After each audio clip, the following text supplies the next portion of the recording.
The wall does not announce itself with noise, it announces itself with certainty. Across the broken spine of northern Britain, stone runs like a thought made permanent. White-faced blocks rise and fall with the land, refusing straight lines, refusing compromise. This is not a boundary drawn on parchment, it is a boundary built to be walked, repaired, watched, and obeyed. Hadrian's wall does not exist to stop the world, it exists to organize it. From above, the line appears deliberate, measured, repeated, disciplined. Turret after turret, mile castle after mile castle, a system designed not for heroics, but for routine. The stones are bright now, newly cut, their faces catching cold northern light. Time has not yet softened them. Men move along the parapet in steady rhythm. Auxiliary soldiers, recruited from provinces far from this wind-scoured land, walk the wall walk with practiced cadence. Their boots strike stone in unison. Cloaks pull tight against the gusts. Leather creaks. Armor shifts. No one rushes. No one lingers. Watch is work here, and work never ends. Up close, the wall reveals its craft. Mortar pressed clean between stone courses, edges dressed with care. This is not frontier improvisation. This is imperial standardization, carried to the edge of the known Roman world. From the parapet, sightlines stretch across moor and valley. The land beyond is not empty. Fields lie open. Smoke curls from distant farmsteads. Animals graze. Life continues, untheatrical and persistent. The wall does not separate civilization from wilderness. It separates administration from everything else. Below the stone line runs another barrier, the Valum, a vast earthwork ditch flanked by towering banks, cuts parallel to the wall. It is quieter than stone, but no less important. The Valum is control made invisible, a corridor that restricts movement not by height, but by effort. Crossings are few. Permission is required. Between wall and ditch, Rome creates a managed zone. Movement is not forbidden, it is filtered. Soldiers scan the horizon with eyes trained by repetition. Weather moves faster than threats. Clouds race overhead. Light shifts across stone. Wind tests attention. Nothing dramatic happens, and that is the point. Dramatic borders fail. Routine borders endure. The wall crests hills and sinks into shallow cuts, adapting rather than resisting. Turrets rise at regular intervals, small square structures with narrow apertures. From within them, men look outward, not searching for enemies, but maintaining awareness. This is surveillance without paranoia. As daylight fades, the wall glows briefly, stones catching the last warmth of the sun. Land darkens, sound thins, wind carries farther. The system continues unchanged. Ahead, a break in the wall appears, not a weakness, but a gate, a mile castle. Here, the wall does what it was designed to do. It opens carefully. Stone towers flank a timber gate. Iron fittings bear the marks of use. Ropes wear smooth. The entrance is not grand, it is functional. Locals approach with small carts, grain sacks, livestock. Trade does not stop at the wall, it slows down. Soldiers inspect calmly. Hands feel the weight of sacks. Eyes check faces, numbers, intent. No papers are exchanged, no speeches made. Authority here is quiet and absolute. The gate allows passage, then closes again. Inside the mile castle, supplies are stacked neatly.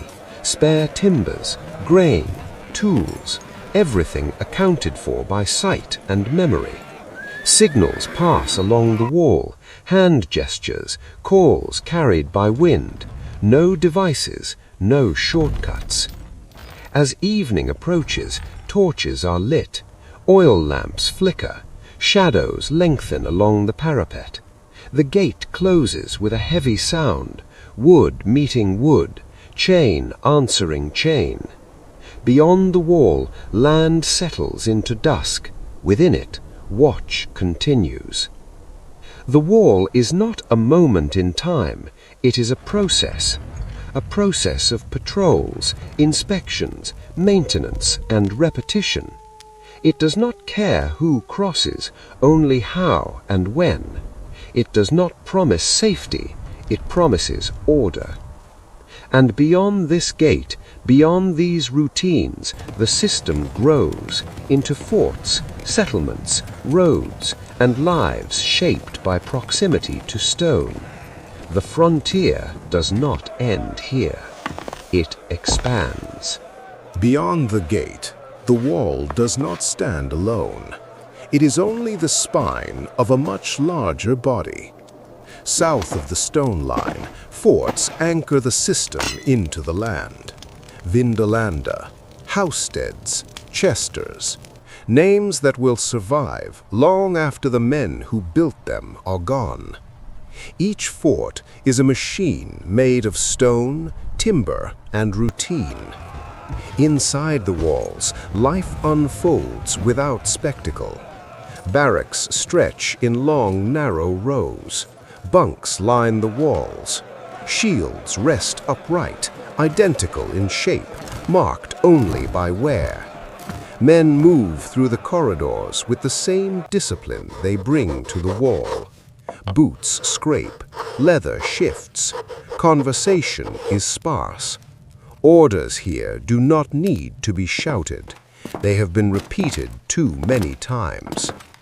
In a dim room, a soldier bends over a thin wooden tablet, waxed surface, stylus pressed carefully, a message scratched out by firelight. It is not poetry, it is logistics, requests, counts, absences.